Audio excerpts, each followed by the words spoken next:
Hello guys, এখন বাজে দুপুর 1টা আর আমরা এখন যাচ্ছি লালবাগ ওয়াটার পার্কে। ওয়াটার পার্কে যাওয়ার জন্য মুর্শিদাবাদ স্টেশনে নামতে হবে। নেমেই আমরা বাইরে বেরিয়েই বসে পেয়ারা খাচ্ছি। পেয়ারা খাওয়া শেষে টোটো নিয়ে আমরা চলে যাচ্ছি আমাদের গন্তব্যে। এই কাকার টোটো করে হাই স্পিডে, দেখতেই পাচ্ছ। তারপরেই চলে এসেছি আমাদের গন্তব্যে, সেই লালবাগ ওয়াটার পার্কে। পার্কের বাইরে টিকিট কাউন্টার আছে, এখানে আমরা টিকিট কেটে নিচ্ছি। এখানে তুমি ভেতরে সমস্ত রকমের টিকিট কাটতে পারো, এখানেও কাটা যাবে। নতই প্রবেশ মূল্য মাত্র 20 টাকা। আমাদের টিকিট কাটা হয়ে গেছে, এখন আমরা এই গেটম্যানগুলোর হাতে টিকিট দিয়ে দিলাম। দিয়ে দেওয়ার পরে guys, look at the view guys, অনেক সুন্দর লাগছে আর ওয়েদারটা আজকে অনেক সুন্দর। এখানে কিছু কাপল রিলস করছে, দেখতেই পাচ্ছ। এই জায়গাটা এতটাই সুন্দর লাগছে, আমরা একটা ভিডিওস বানিয়ে নিলাম। এইটা হচ্ছে ভিতরের টিকিট কাউন্টার। এখানে এক একজনের 720 টাকা করে পড়েছে এক একটা ড্রেস নিয়ে।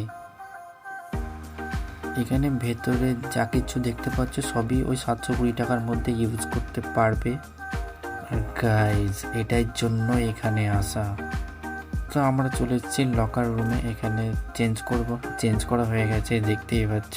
ও চেঞ্জ করছে, আমার চেঞ্জ করা। আমাদের এখন সবকিছু কমপ্লিট। চলো टाटा बाय बाय। कुछ दिनों से खुद से खफा सा बैठा हूँ, मैं अपनी जिंदगी का तमाशा बनाकर बैठा हूँ और जितना लोग पाने की ख्वाहिश रखते हैं उतना मैं पहले से गवा कर बैठा हूँ।